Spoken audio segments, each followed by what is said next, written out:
Di tengah memanasnya suhu politik Indonesia jelang Pilpres 2024, sejumlah golongan mulai angkat bicara soal keberpihakan dukungan. Salah satunya datang dari Presidium Alumni 212 PA 212.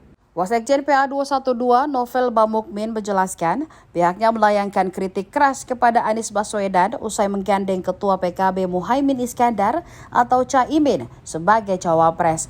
Seakan menyebut Anies Baswedan berkhianat, ia meminta agar capres Nasdem itu tidak lupa perjalanannya hingga sampai di posisinya saat ini. Novel menyebut Anies bisa menjadi calon presiden tidak lepas dari peran PA 212 yang mendulang suara pada pemilihan Gubernur DKI Jakarta beberapa waktu lalu. Seperti diketahui, Anies juga cukup sering duduk bersama petinggi PA 212 selama masih menjabat sebagai Gubernur DKI Jakarta. Caimin dinilai tidak punya visi misi yang sejalan dengan PA 212 terkait memberantas penistaan agama. Menurut Novel, Caimin tidak pernah ada di barisan yang menentang penista agama, termasuk kaitannya dengan partai PKB. Novel menyebut PKB sebagai basis berkarya Caimin tidak bisa lepas dari Nahdlatul Ulama. Nah, Nahdlatul Ulama pun disebut tidak pernah terlibat dalam proses perjuangan PA 212 selama ini. Padahal kata dia, NU seharusnya ada di garda terdepan saat pergerakan menentang penistaan agama dijalankan. Novel juga menyeret nama Presiden Jokowi yang juga berada di posisi yang sama dengan Caimin, melindungi pelaku penista agama. Dalam hal ini, Jokowi dan Caimin disebut membela Basuki Cahayapurnama alias Ahok saat kena kasus penistaan agama beberapa waktu silam. Satu yang paling penting dan sangat mendasar, Cak Imin ini ada berpihak dalam kelompok-kelompok pendukung penista agama atau yang dari salah satu partai yang kemarin bersama Jokowi itu, yang mana Jokowi ini adalah orang yang benar-benar adalah kelompok yang mendukung penista agama. Ketika kasus Ahok itu PKB kemudian juga itu ada di barisan untuk mendukung Ahok. Begitu juga keputusan Pilpres juga sama, mereka juga sampai saat ini tidak ada tindakan tegas atau tidak bersama kita sama-sama melawan daripada penistaan agama. Itu yang paling prinsip, yang sampai saat ini tertanam di benak kita dan kita hafal kelompok-kelompok daripada pendukung, dan itu sangat fatal.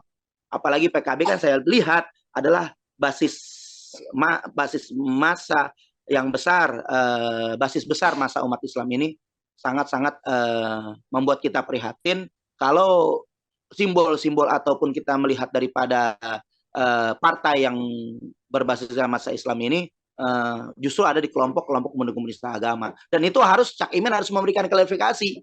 Nah, kalau mau, nah saya menanti kalau mau betul-betul Cak Imin harus memberikan klarifikasi untuk sampai saat ini bagaimana sikapnya terhadap penistaan agama yang sampai saat ini menjadi Indonesia ini darurat penistaan agama. Karena saya yang tahu melaporkan daripada orang-orang penista agama, termasuk Sukmawati saya laporkan, kemudian juga Victor Leskodat, ada beberapa banyak juga, ada Denny Siregar, ada Ade Armando, itu kan banyak.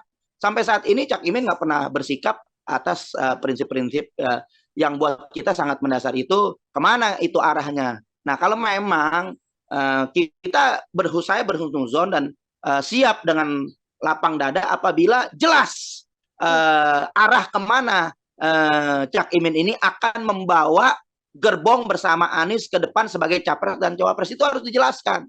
Kalau sudah jelas sikapnya, bukan nggak mungkin, dan ini suatu yang bagus. Karena kenapa? Ada kolaborasi atau kerjasama antara 212 dengan NU, itu sangat bagus. Dan ini kalau memang itu tercapai dan itu bisa, saya yakin Anies bersama Cak Imin bisa memenangkan Pilpres karena sudah mewakili NU dan spirit 212, karena boleh dikatakan masa yang besar saat ini adalah masa 212 dan itu nggak bisa dipungkiri. Dan itu real, nyata, spirit 212 sudah meluas di mana-mana, tokohnya juga sudah luar biasa, dan kita hanya mengikut kepada komando Habib Rizik untuk bisa nanti menetapkan daripada capres dan capresnya. Nah, itu sih seperti apa yang tadi saya sampaikan, tetap selalu satu komando.